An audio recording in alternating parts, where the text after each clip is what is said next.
नमस्कार, मैं हूं आपके साथ रोहित। बिहार में शराबबंदी को लेकर बिहार सरकार इस वक्त बैकफुट पर आ गई है और नीतीश कुमार ने शराबबंदी कानून में बड़ा बदलाव और संशोधन किया है। आपको बता दें कि अब ये बड़ा बदलाव विधानसभा में पारित किया गया है, जिसके बाद अब बिहार में शराबबंदी को लेकर नए नियम लागू किए जाएंगे।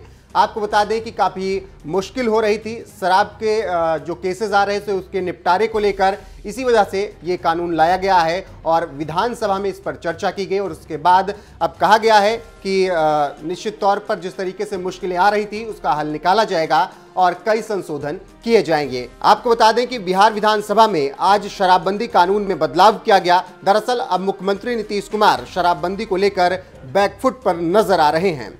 इसकी खास वजह यह है कि जेलों में और कोर्ट पर लगातार शराबबंदी कानून की वजह से कैदियों और केसों का बोझ बढ़ता चला जा रहा है।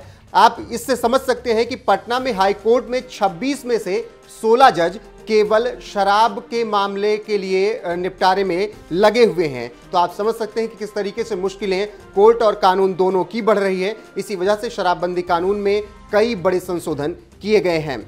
आइए नजर डालते हैं कि संशोधन क्या कुछ किया गया है। तो आपको बता दें कि अगर पहली बार की गलती कोई करता है तो उसे छोड़ दिया जाएगा, ऐसा इस कानून में संशोधन किया गया है। और सरकार की तरफ से कहा गया है कि शराबबंदी कानून में बदलाव करते हुए ये बताया गया कि यदि कोई व्यक्ति पहली बार पीते हुए पकड़ा जाता है तो उसे जुर्माना लेकर छोड़ दिया जाएगा, लेकिन बार बार पकड़े जाने पर जेल और जुर्माना दोनों की सजा हो सकती है। जुर्माने की राशि राज्य सरकार तय करेगी। कोई एग्जैक्ट राशि नहीं बताई गई है कि कितना जुर्माना लगेगा और ये राज्य सरकार अभी बाद में तय करेगी, ऐसा बताया है।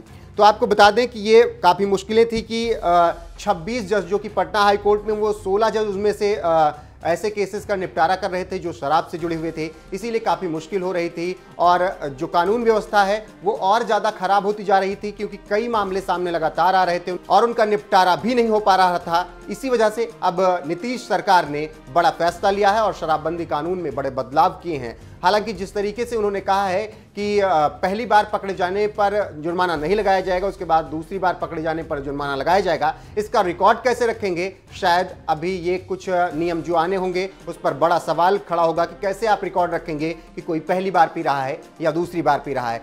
फिलहाल देखते हैं कि शराबबंदी में संशोधन होने के बाद आगे क्या कुछ होता है और क्या बिहार में जिस तरीके से शराबबंदी को लेकर सख्त कानून बनाया गया था और अब संशोधन किया गया है उसका कुछ फर्क पड़ता है या फिर नहीं।